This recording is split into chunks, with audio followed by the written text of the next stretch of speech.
মির্জা গালিব তার একটা লেখায় বলেছেন, জীবনভর গালিব এভাবেই ভুল করে গিয়েছে, ধুলো ছিল চেহারায়, আমি শুধু অকারণে আয়না মুছে গেছি। এই কথাটা দ্বারা মির্জা গালিব মূলত বোঝাতে চেয়েছেন, আমরা অনেক সময় নিজের ভিতরে থাকা সমস্যাকে দেখি না, বরঞ্চ তার সমাধান করার জন্য দূরে দূরে ছোটাছুটি করি।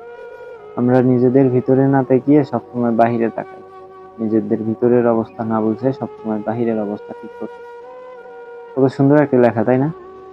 আসলে প্রকৃতপক্ষে ভালো থাকতে কিংবা প্রিয় মানুষদেরকে ভালো রাখতে কিংবা নিজের সকল সমস্যা দূর করতে প্রথমে নিজেকেই জিজ্ঞেস করা উচিত যে আসলে কি সমস্যা আর সেটা সমাধান কিভাবে হবে। বাহিরে ছোটাছুটি করে প্রকৃতপক্ষে কোনো লাভ হয় না। আর তাই হয়তোবা মির্জা গালিব বলেছেন, জীবনভর গালিব এভাবেই ভুল করে গিয়েছে, ধুলো ছিল চেহারায়, অকারণে শুধু আয়না মুছে গেছে।